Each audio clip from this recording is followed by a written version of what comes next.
Legenda Batu Menangis. Cerita rakyat Kalimantan Barat.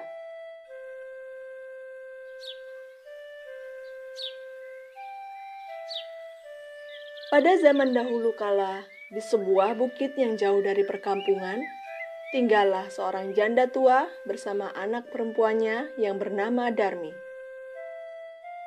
Suami Ibu Darmi sudah lama meninggal saat Darmi masih kecil. Dahulu kala, mereka hidup berkecukupan. Namun, setelah suaminya meninggal, Ibu Darmi harus bekerja keras menanam sayuran di kebun dan menjualnya di pasar demi menyambung hidup.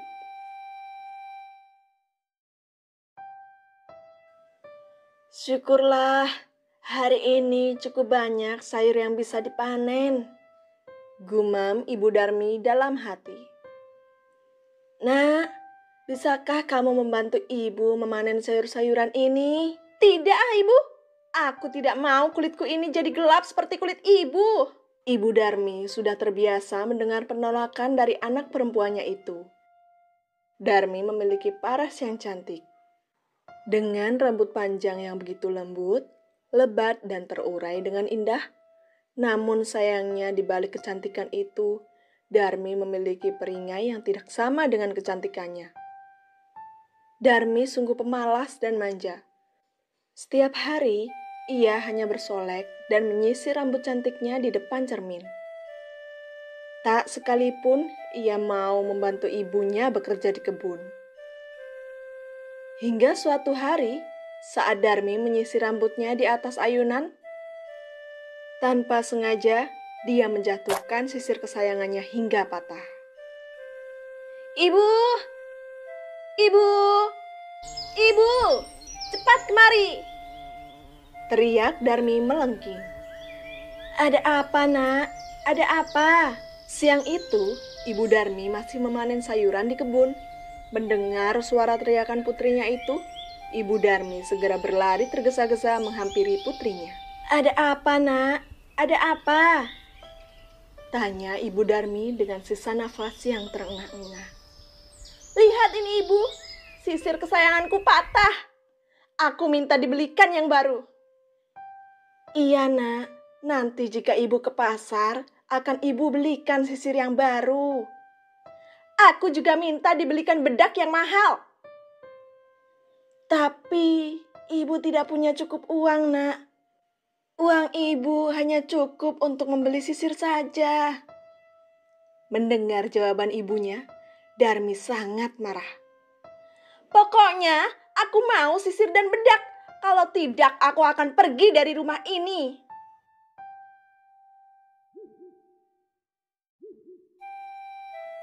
Malam itu, Ibu Darmi terlihat gelisah menatapi perisai anak perempuannya itu.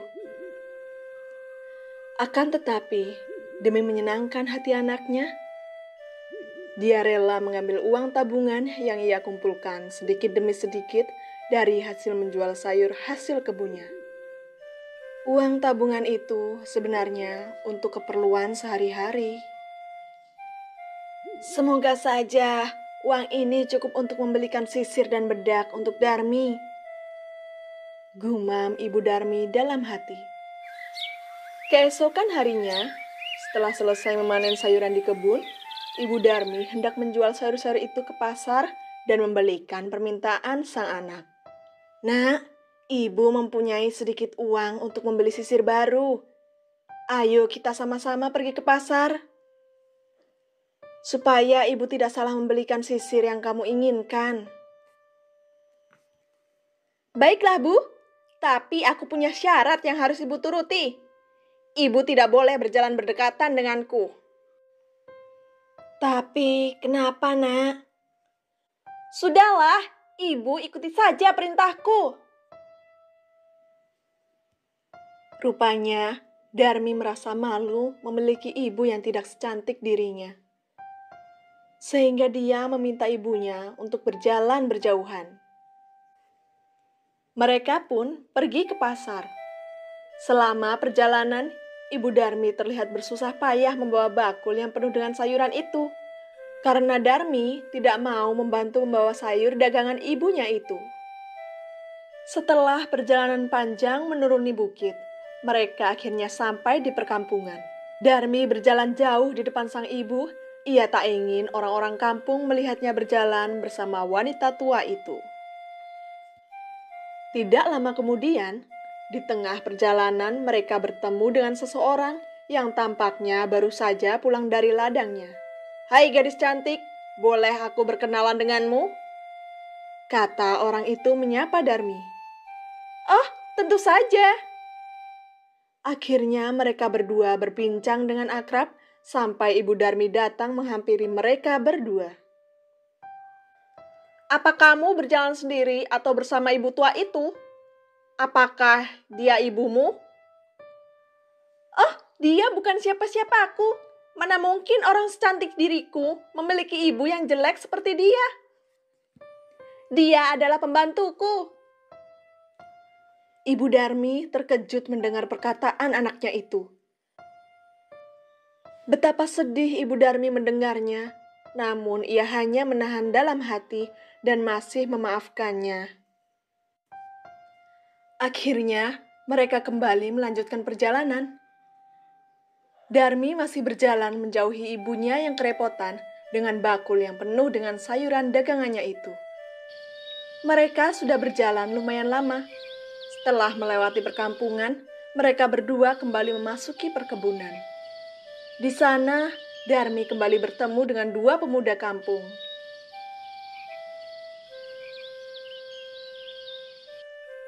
"Halo Nona cantik, hendak pergi kemanakah dirimu?" "Ah, aku hanya berjalan-jalan saja untuk melihat-lihat." "Apakah kami boleh berkenalan dengan Nona cantik? Kecantikan Nona membuat kami terpana." "Tentu saja aku cantik, karena aku selalu merawat tubuhku ini." Melihat anak perempuannya dihampiri dua pemuda, Ibu Darmi merasa khawatir. Dengan tergesa-gesa, ia menghampiri Darmi dan dua pemuda itu. "Siapa mereka berdua, Nak?" Dua pemuda itu terkejut melihat Ibu Darmi yang tiba-tiba datang. Namun, Darmi terlihat marah lalu membentak ibunya. "Nenek tua, cepat pergi dari sini." Hati Ibu Darmi terasa sakit. Namun dia masih menahan lalu pergi menjauhi Darmi bersama dua pemuda itu. "Apakah itu ibumu?" Dengar ya, ibuku jauh lebih cantik daripada wanita tua itu.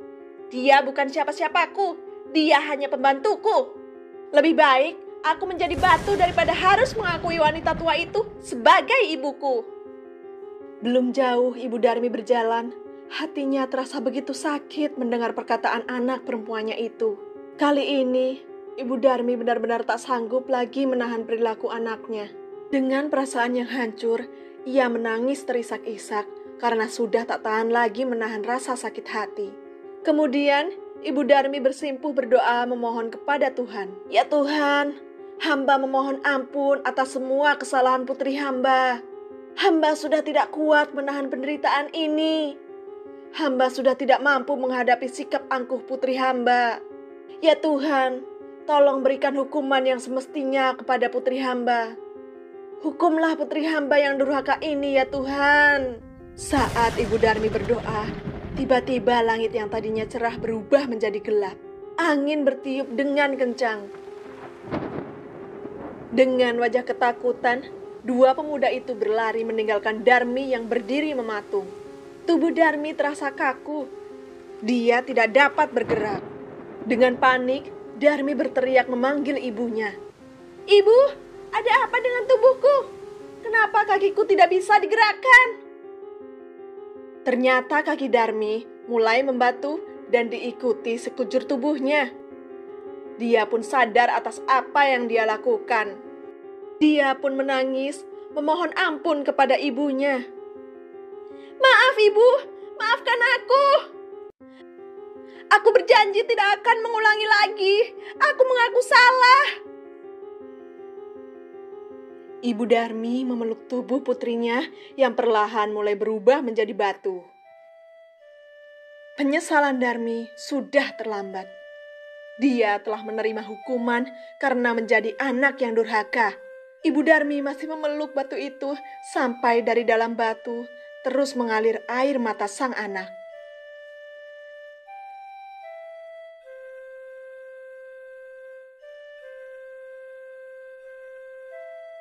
Sampai sekarang, batu itu dikenal dengan nama Batu Menangis.